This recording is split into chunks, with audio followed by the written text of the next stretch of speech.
மியான்மரில் ஏற்பட்ட சக்தி வாய்ந்த நிலநடுக்கத்தால் அங்கு கட்டிடங்கள் சாய்ந்திருக்கின்றனர். மியான்மரில் சக்தி வாய்ந்த நிலநடுக்கமானது ஏற்பட்டிருக்கிறது. அடுத்தடுத்து உணரப்பட்ட நிலநடுக்கம் ரிக்டர் அளவுகோலில் 7.7 மற்றும் 6.4 பதிவாகி இருக்கிறது. கூடுதல் விவரங்களோடு இணைகிறார் செய்தியாளர் மதியழகன். வணக்கம் மதியழகன், விவரங்கள். மியான்மரில் சக்தி வாய்ந்த நிலநடுக்கம் ஏற்பட்டு இருக்கிறது. அதாவது 2 முறை, ஒரு முறை 7.7 என்ற அளவிலும், 2வது முறை 6.4 என்ற ரிக்டர் அளவுகோலிலும் பதிவாகி இருக்கிறது.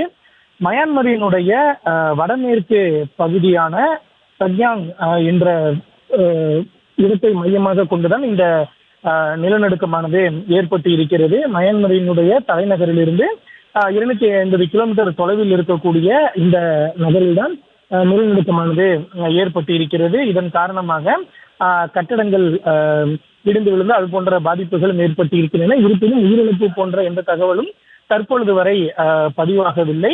இந்த நிலநடுக்கம் என்பது அண்டை நாடுகளான தாய்லாந்து மற்றும் சைனா வரை உணரப்பட்டதாகவும் தகவல்கள் வெளியாகி இருக்கின்றன.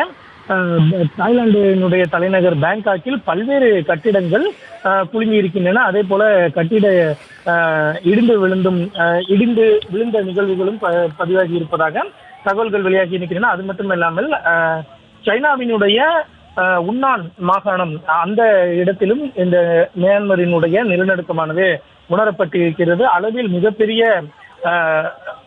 நிலநடுக்கமாக இது பதிவாகி இருந்தாலும் கூட உடைமைகள் மட்டுமே சேதமடைந்திருப்பதாகவும் உயிர் சேதம் எதுவும் தற்பொழுது வரை பதிவாகவில்லை என்றும் தெரிவிக்கப்பட்டிருக்கிறது.